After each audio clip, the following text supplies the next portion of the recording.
नमस्कार, मैं हूं नीलू। तो क्या सऊदी अरब और हूती के बीच में सब कुछ ठीक नहीं है? क्या यहां पर जंग के आसार दिखाई दे रहे हैं? और ऐसा हम ये क्यों कह रहे हैं, आज इसी पर बातचीत होगी। मयंक मेरे साथ है।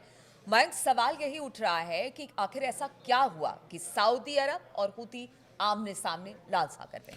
देखिए ये एक बड़ी खबर है। देखिए पिछले कुछ समय से जब से ये 12 दिन का सीज़ फायर हुआ है इजराइल और ईरान के बीच में, इसके बाद देखिए व्यापार को लेकर, ऑयल को लेकर, इंपोर्ट एक्सपोर्ट को लेकर एक बड़े पैमाने पर एक कोल्ड वॉर जैसी स्थिति छिड़ गई है।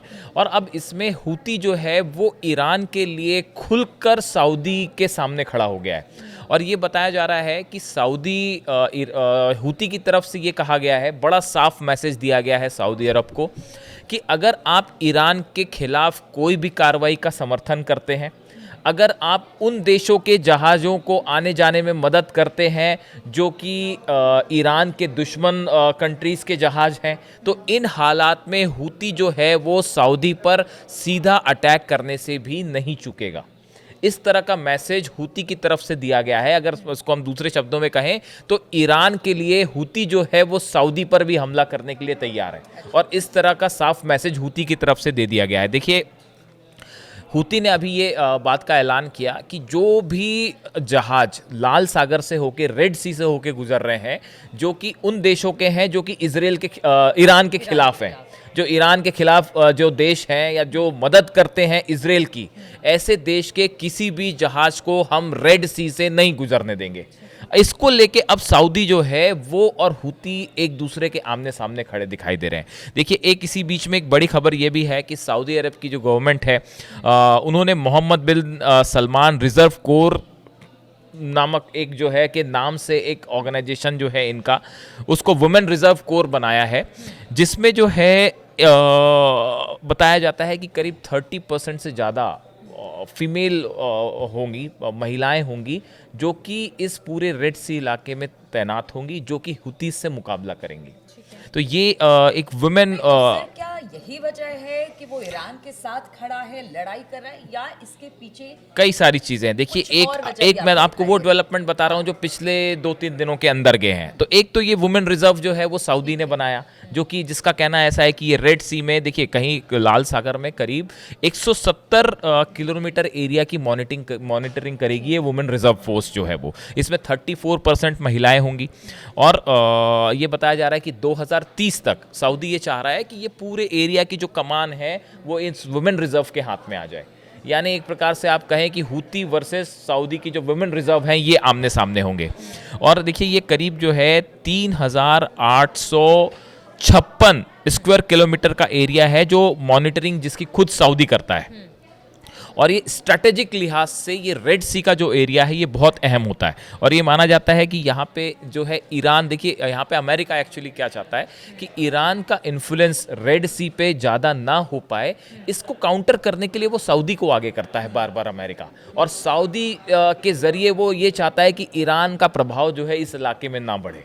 तो अमेरिका जो है वो सऊदी को एक प्रकार से जो एक्सपर्ट्स बताते हैं कि सऊदी को मोहरा बना के अमेरिका जो है वो ईरान को काउंटर करता है, खासकर इस रेड सी इलाके में। और ये बात हूती को पसंद नहीं है। हूती का कहना ऐसा है कि भाई चाहे सऊदी के जहाज हो, चाहे किसी और कंट्री का जहाज हो, अगर वो ईरान के खिलाफ है तो हम इसके खिलाफ है और हम इस पर अटैक करेंगे। जो हमने देखा कि पिछली अभी 2 जहाज उन्होंने डुबो भी दिए। अब देखिए जो सऊदी अरेबिया का किंग अब्दुल्ला पोर्ट है, यहाँ पे पिछले कुछ वक्त में करीब 70% जो जहाज़ों का आना जाना था ये कम हो गया है।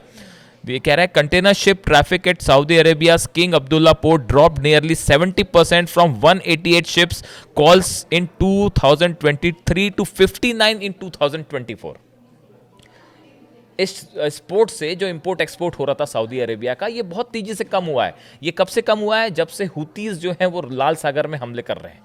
तो इससे सऊदी को एक तो बड़ा नुकसान है। और उसके अलावा देखिए जो रिपोर्ट आगे कह रही है, the kingdom believe the port was well placed on Red Sea trade route to profit of transfer of ships where goods are unloaded from big vessels and reloaded onto smaller ones for their final journey. ये जो port है Saudi Arabia का King Abdullah port, यहाँ पे क्या होता है, जो रेड सी से जहाज आ रहे हैं बड़े जहाज आते हैं वो यहाँ पे रुकते हैं, फिर यहाँ से छोटे छोटे वेसल्स में अपने डेस्टिनेशन को चले जाते हैं।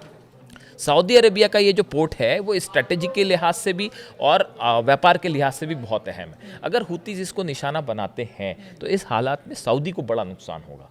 और यानी कुल मिलाकर ये कहा जाए कि अमेरिका और सऊदी की दोस्ती और ईरान के खिलाफ वो भले मध्यस्थता करता रहा हो अब तक, अगर अमेरिका और ईरान की बात की जाए इसके, लेकिन उस पर विश्वास नहीं है। बिल्कुल, चाहे देखिए, वो हुती हाँ हो, चाहे हाँ, वो ईरान हमने हो, देखा अभी विश्वास उस पर अमेरिका में, हमने पिछले वीडियो में बताया कि अमेरिका ने कैसे ऑयल कंपनीज पे या जो शिपमेंट्स वाली कंपनीज हैं ईरान की, उस पर बैन लगाया।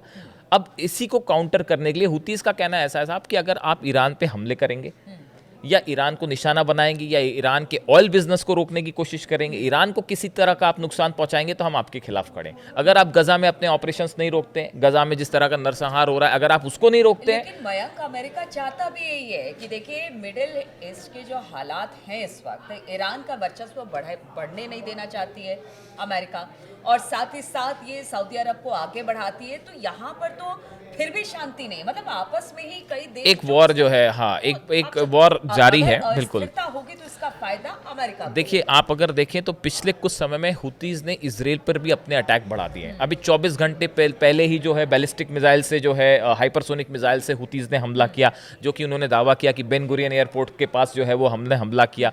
ड्रोन से अटैक हुए। अगर आप तब से बात करें कि देखिए, ये जब इजराइल और ईरान के बीच में सीज फायर हुआ था, हुतीज ने अपने हमले बंद कर दिए थे। लेकिन अगर आप जब से इजराइल ने सीज फायर तोड़ा है, अगर उसकी बात करें तो देखिए, रिपोर्ट्स कह रही हैं the Houthis in Yemen have launched 67 ballistic missiles and at least 18 drones at Israel, several of the missiles have been fallen short. देखिए, इसमें कहा गया है कि 67 बैलिस्टिक मिसाइल से पिछले कुछ महीनों के अंदर जो है हुतीज ने इजराइल पर हमला किया है, और हुतीज की तरफ से दावा है कि कई मिसाइल्स गिरी भी हैं। और एक बड़ी खबर ये भी है, बताया जाता है कि चाइना जो है वो हुतीज को मिसाइल सप्लाई कर रहा है, उसके पार्ट सप्लाई कर रहा है। बार-बार ये सवाल उठते हैं कि हुती के पास आखिर इतने हथियार कहाँ से आ रहे हैं, लगातार उसके ज़खीरे में बढ़ोतरी हो रही है। तो देखिए, इस पूरे रेड सी में जो एक हेजेमनी, वॉर ऑफ हेजेमनी है कि भाई किसकी सुप्रीमेसी होगी, इसमें ईरान के साथ बिल्कुल एक मजबूती से हुती खड़ा हुआ है। आप देखिए, अमेरिका ने अटैक्स किए हुती पे, लेकिन उसको खत्म नहीं कर पाए।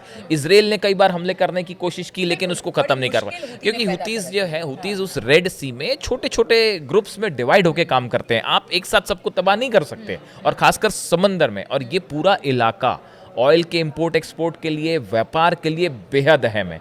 ऐसे में हुतीज जो है वो कड़ी चुनौती बना हुआ है, ना सिर्फ अमेरिका के लिए बल्कि सऊदी के लिए, इजराइल के लिए। और अब सऊदी के साथ अगर हुती जो है वो सीधा 1-to-1 के लिए तैयार जैसा दिखाई दे रहा है। खबरें बता रही हैं कि अगर सऊदी अरेबिया जो है उसने किसी तरह का ईरान के खिलाफ कोई स्टेप लेने की कोशिश करते हैं, खासकर व्यापार के लिहाज से, क्योंकि इस समय जो है भले सीज फायर है, डायरेक्ट वॉर नहीं है, लेकिन एक कोल्ड वॉर वाली स्थिति खड़ी हो गई है, जिसमें बैन्स हो रहे हैं, टैरिफ हो रहे हैं, और सैंक्शंस लगाए जा रहे हैं, जो लगातार अमेरिका ईरान पर लगा रहा है सैंक्शंस। उस वॉर में अब हुती ने कितना स्टैंड ले लिया है कि हम हर उस कंट्री का विरोध करेंगे, उनको जवाब देंगे, उनके शिप्स को गुजरने नहीं देंगे जो ईरान के खिलाफ। और बिल्कुल ईरान के खिलाफ क्या, वो तो गजा की भी बात यही करता है कि वहाँ पे शांति नहीं होगी तो हम इसी तरह से अटैक हमारा जारी रहेगा। हाँ। तो इस तरह से आप देखिए कि हुती वर्सेस सऊदी अरब एक नया वॉर फ्रंट खुलता दिखाई दे रहा है। बिल्कुल। तो देखिए, सऊदी अरब भले अमेरिका के साथ हो, मध्यस्थता वो ईरान और अमेरिका के बीच में गाहे बगाहे करता रहा हो, लेकिन कभी भी उस पर विश्वास ईरान को नहीं हुआ। और अब हुती ने कह दिया है कि अगर ईरान के खिलाफ सऊदी अरब कुछ भी कदम उठाता है या फिर उसे नुकसान पहुंचाने की कोशिश करता है तो हम ईरान के साथ, यानी कि हुती ईरान के साथ खड़ा है। अब इसको लेकर आगे और क्या कुछ खबर आती है, इस पर हमारी नजर बनी रहेगी। फिलहाल बहुत बहुत शुक्रिया आप सभी का हमारे साथ इस चर्चा में शामिल।